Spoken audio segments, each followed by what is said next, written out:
नमस्कार, मैं डॉक्टर हरीश भल्ला। अनसुनी कहानी कार्यक्रम में आपका स्वागत है। आज हमारे साथ होगा एक ऐसा नाम जिसने शब्दों के हुनर से अपने आप को उस ऊंचाई पर पहुंचाया जहां कोई कभी पहुंचेगा फिलहाल तो नजर नहीं आता। अपने तीखे तीरों से वो ऐसा प्रहार करते थे जिसका किसी के पास उत्तर ही नहीं होता था। जी हां, हम बात कर रहे हैं अपने जमाने के व्यंग शिल्पी शरद जोशी की। मां तो बेटियों की जिंदगी में हमेशा रहती है, लेकिन इस नजरिए से पिता जिंदगी भर घाटे में रहता है। लेकिन शरद जोशी और उनका कुनबा आम परिवारों की तरह नहीं था।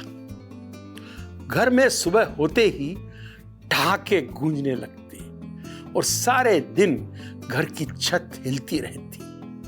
कभी जोशी जी गुस्से में आ भी जाते तो कोई ना कोई सदस्य ऐसी हरकत कर देता कि गुस्सा पलक झपकते ही काफूर हो जाता और घर के सारे लोग एक नंबर के पढ़ाकू थे। एक बानगी घर में ना सोफा था, ना म्यूजिक सिस्टम और ना फ्रिज। एक बार मैराथन मीटिंग हुई। तय हुआ कि एक फ्रिज खरीदा जाएगा।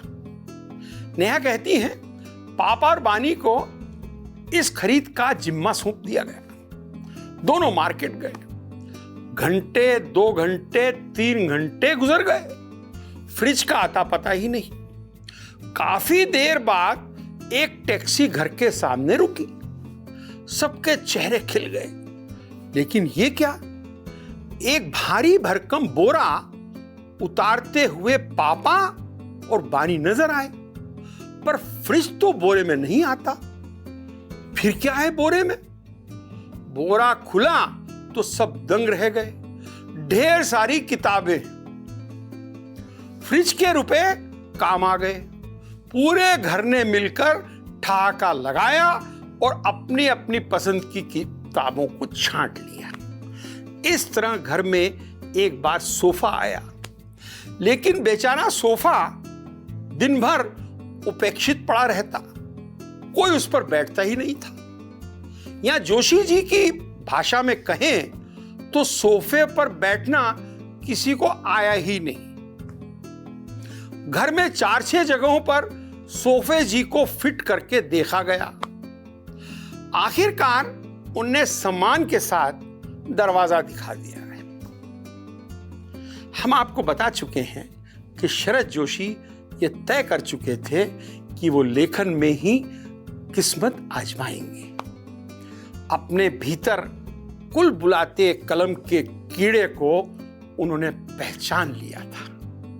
अब सिर्फ उन्हें दिल और दिमाग से निकालकर कागज पर उतारना था, और यह काम कुदरत ने उनसे बचपन में ही कराना शुरू कर दिया था। स्कूल में बाल साहित्य मंडल बनाया और उगते सितारे नाम से बच्चों की कविताओं का संग्रह छपवाया।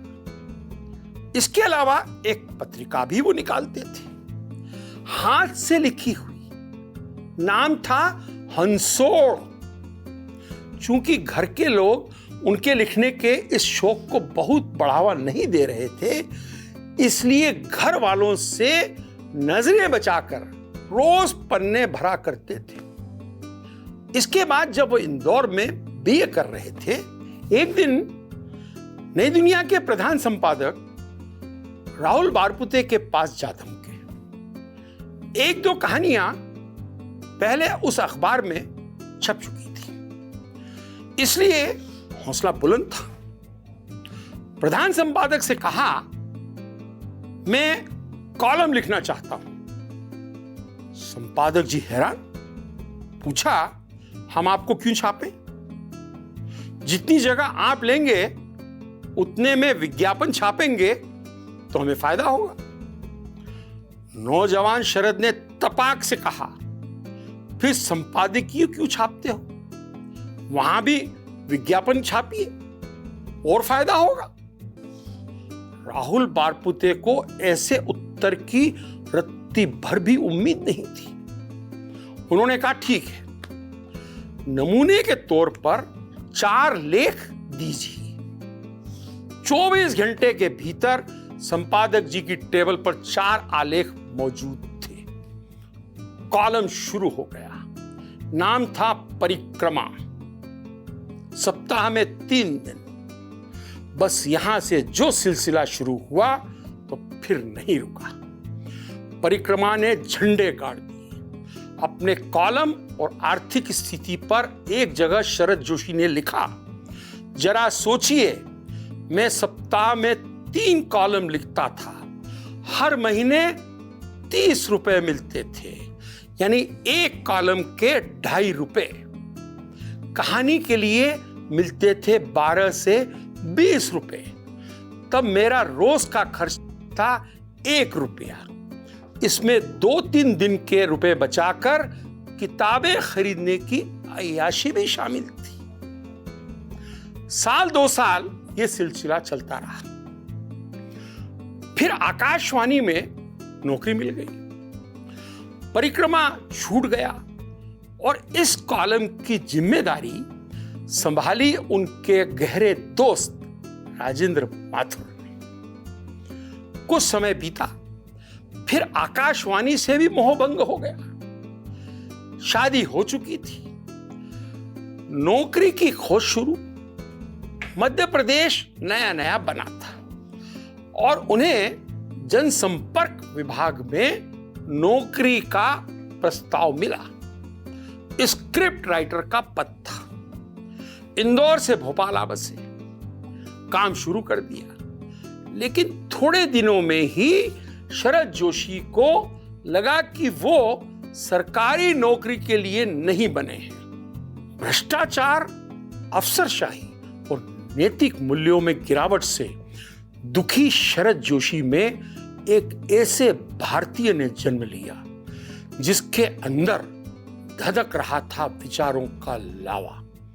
और ये लावा जब उबलने लगा तो फैसला भी हो गया, सरकारी नौकरी नहीं करेंगे। तुरंत जाकर पहुंचे पत्नी के स्कूल में। वो क्लास ले रही थी।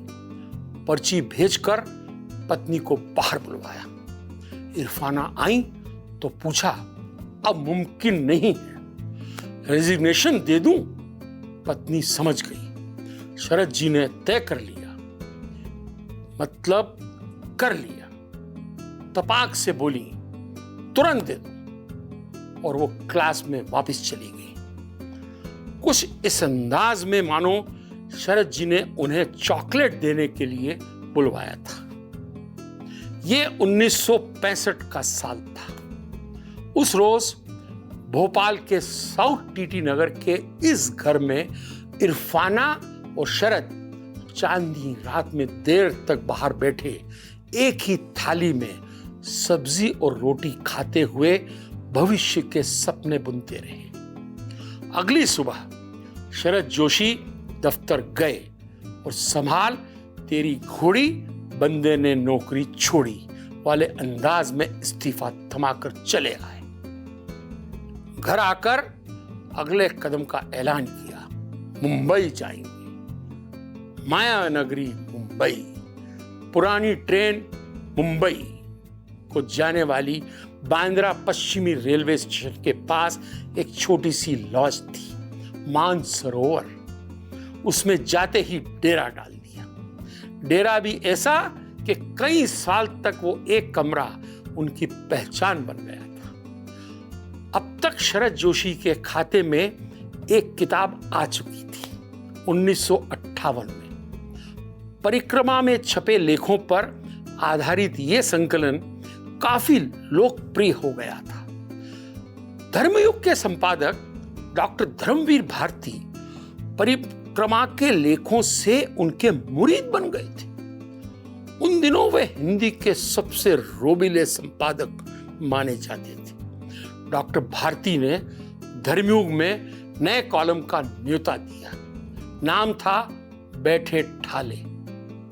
ये कॉलम इतना लोकप्रिय हुआ कि नया अंक आता तो लोग सबसे पहले बैठे ठाले ही पढ़ते। इसके बाद के साल शरद जोशी के थे। लोगों ने उनके तेवर, शब्दों की धार और मंच का नया अंदाज देखा। एक के बाद एक उनकी पुस्तकें पाठकों तक आती रहीं और धूम मचाती रहीं। किसी बहाने जीप पर सवार, इल्लियां, राह किनारे बैठ, तिस्मिल, दूसरी सतह, पिछले दिनों, मेरी श्रेष्ठ रचनाएं, यथासंभव, हम भ्रष्टन के भ्रष्ट और हमारे और मुद्रिका रहस्य समेत अनेक व्यंग्य संग्रहों ने धूम मचा दी। शरद जोशी में दूसरे अन्य लेखकों की तरह कोई दिखावटीपन नहीं था। वे सादी सी शर्ट और पैंट पहना करते थे। उनकी सेंस ऑफ ह्यूमर गजब की थी।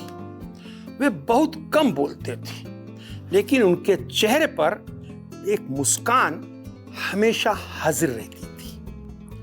शरद जोशी जी सादा जीवन पर जोर देते थे। वे कहते थे, मैं आम आदमी के लिए लिखता हूं, मुझे और उसे एक ही स्तर पर होना चाहिए। शरद जी की कथा जारी है। थोड़ा ब्रेक ले लें।